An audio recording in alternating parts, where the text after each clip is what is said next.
Alright, so my Rubicon Express lower control arms, I think they're called the Super Ride or whatever the heck they are. I'll have to look it up. There'll probably be a caption down here about what they are. But I've had them on there for about 8 or 9 years now. Those were the first things I put on. I was out wheeling with some friends and blew out my control arm. And it just so happened the guy behind me was a vendor for Rubicon Express and hooked me up. So thanks, Brian, if you're watching this. I still got them, run them every day. Last year I noticed they were kind of just a little loose in the back, so I called Rubicon Express. And a couple of days later I got this in the mail, free of charge. They just sent them to me. I didn't even know. So they sent me the RE3704 bushing. It's a bushing with 2 sleeves. So we're going to put them in. I've been sitting on them for about a year, debating whether I should do it or not. Anyhow, so we're gonna put them in.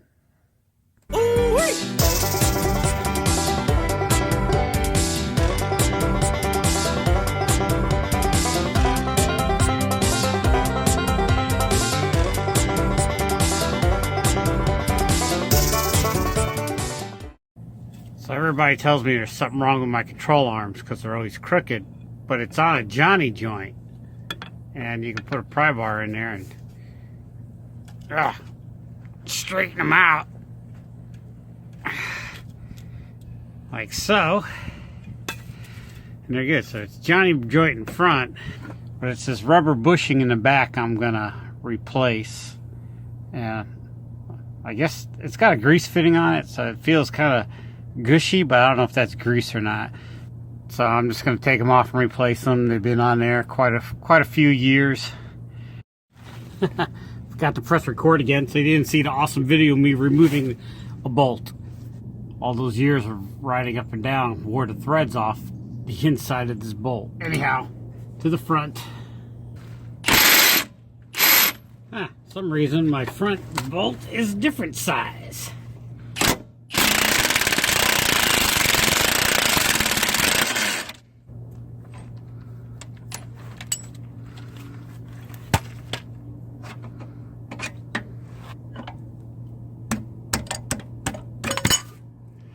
As you can tell from these ears, I don't wheel gently. I put these things through their abuse. So let's take them in the shop, clean it up, and see what it looks like. So my first impression of these is that the bushing's really in fairly good shape. And the Johnny joint on the other end is tight as tight can be. I don't really think I need to replace the bushing. And then when I was walking it back to the shop and I got here, I noticed that fell out. Well, actually, both of them fell out. It just slipped right out. And so there's one laying in my yard somewhere. I'm sure the lawnmower will find it. But so I'm just gonna replace the bushing end. So yeah, all right, let's get to it. So if you don't have one of these, a magnet on a stick, go to Harbor Tool and Freight and get you one. They're like under $10, but just ran this through the grass and boom, found it. I'm still gonna replace it. So let's clean this thing up and take a good look at it. A little bit of brake clean.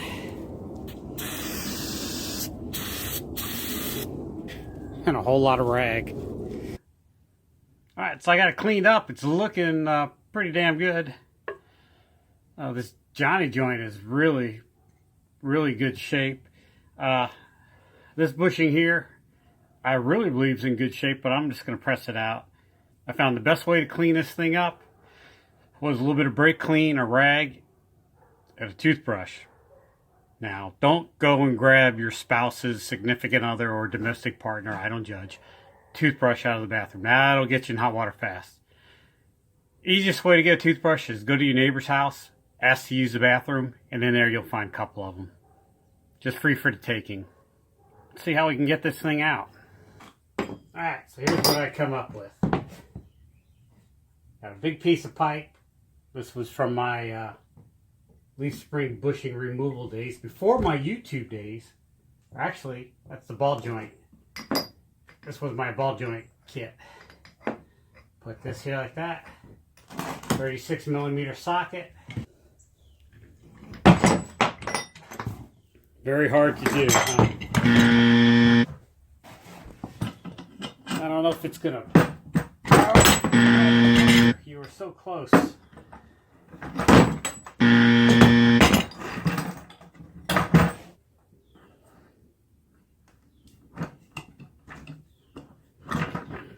What the? So we're back to the low-tech way. Gonna take this plate, put it on this threaded rod, send it through here, find an appropriate washer. It's working it, pulling it through.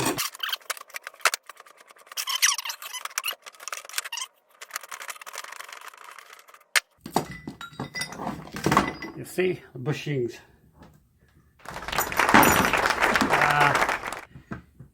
Easy peasy. That's got a little hump in it. I don't know if you can see it. That's got a little hump in it. Getting this back in might prove to be problematic. The first step is clean it up. So Jeeps aren't inherently slow. We're going to add a little Ford Mercury leaking grease to it to make it go a little faster. It's almost out. This thing lasts a lifetime. Little dab will do you. Old bushing, new bushing.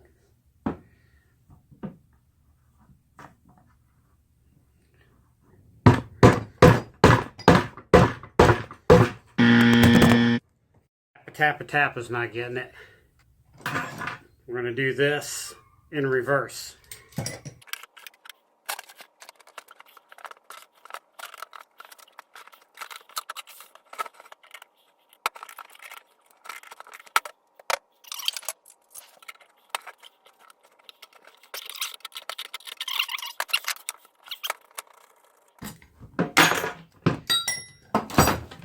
There you have it.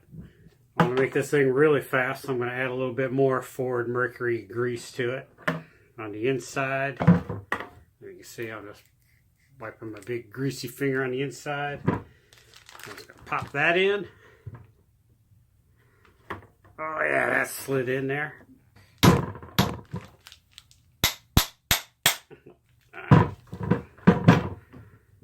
Put that one in. I really should match this up, see if it fits the bolt. Here's the old one, looks good. Here's the new one, looks about the same size. Oh, there you go, right on in there. Little tappa-tappa. I'm going to take a magic zip tie and put it through there so I don't lose it on the way out to the truck or the Jeep. Alright, let's go pop this bad boy in. Take my control arm adjusting tool, so it'll slide in there a little better. Kind of open it up a little bit. Make this Jeep move by like grease lightning by adding some of this Ford Lincoln Mercury Moly fortified multi-purpose grease. It's almost empty. This is 28 years of bearing packing. Gonna shove it in this hole right here. Some on the other side.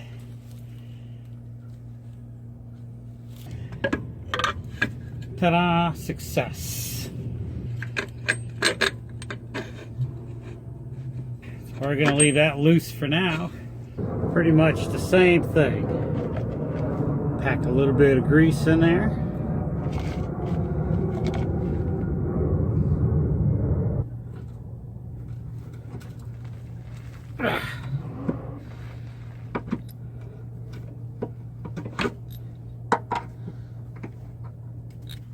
Here's a problem I have quite a bit when I run into control arms. The hole, see the control arm's not centered, so I have to drive the axle forward What you can do is have a helper put the vehicle in gear, and hopefully the momentum of the vehicle will move it one way or the other. But what I like to do is use a ratchet strap or a come along, and come along is the axle to something, and just pull the axle forward a little bit. So I'm gonna go get a come along. Well, I'll show you what I mean.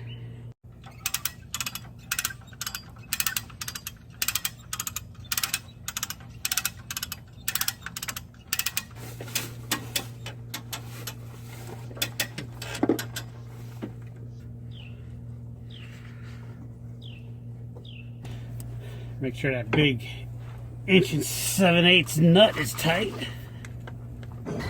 Torque specs is 65 pounds. Alright, so here you have it. Rubicon Express bushings, very easy to replace. The RE704 is the large bushing. Let me measure it for you. 2 inches in diameter. It's the old bushing.